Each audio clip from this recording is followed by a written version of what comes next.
ከ15 ቢሊዮን ብር በላይ ያልተመዘገበ ገቢና የተጠራቀመ ቢሊዮን ብር ዕዳ የመንግስትን ፋይናንስ አሳሳቢ ሁኔታ ውስጥ መክተቱ ተሰምቷል። የፌዴራል ዋና ኦዲተር ያወጣው ይፋዊ ሪፖርት እንደሚያመለክተው የገንዘብ ሚኒስቴር ለሕግ አውጪ አካላት ቁጥጥር ሲባል በዓመታዊ በጀት ውስጥ መካተት ያለበትን ገቢ ከመመዝገብ ውጪ ከ15.1 ቢሊዮን ብር በላይ ሰብስቧል ተብሏል። ይህ ድርጊት በበጀት ዓመቱ የሚጠበቁ ገቢዎች በሙሉ በሕግ አውጪው አካል እንዲጸድቁ የሚደነግገውን የፋይናንስ አስተዳደር አዋጅ ቁጥር 648/2001ን በቀጥታም የሚጥስ በመሆኑ በህዝብ የፋይናንስ አሰራር ውስጥ ግልጽነትና ተጠያቂነት ላይ ከፍተኛ ጥያቄ አስነስቷል። ከዚህም ባሻገር ኦዲቱ ከቀድሞ የመንግስት የልማት ድርጅቶች ወደ ግል ከመዛወር ጋር ተያይዞም የቆየውን ከ3 ቢሊዮን ብር በላይ ያልተከፈለ ዕዳ መኖሩን አሳውቋል። ከጠቅላላ ዕዳ ውስጥ 2.8 ቢሊዮን ብር የ11 ወደ ግል የተዘዋወሩ ተቋማት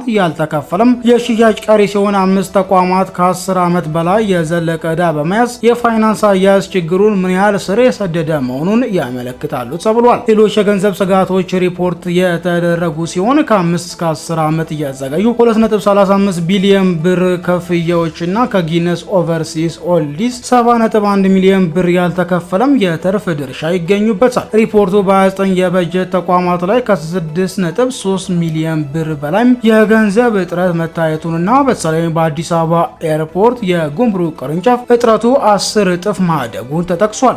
በተጨማሪም በግምጃ ቤት ሰነድ ሪፖርቶችና በመንግስት የተዋሃዱ ሂሳቦች መካከል ከ8 ቢሊዮን ብር በላይ ልዩነት መገኘቱም ተመላክቷል። የፌዴራል ዋና ኦዲተር መስሪያ ቤት የእርዳታ ገንዘቦች ከዓለም አቀፍ ለጋሾች የተቀናጀ በጀትና ወጪ አሰራር ውስጥ አለመመዝገባቸውን የብሔራዊ ፋይናንስ መግለጫዎችን ሙሉነት በማጉደል የውጭ ኦዲት ማጣራትን እንደሚያሰናክልም አስጠንቅቋል።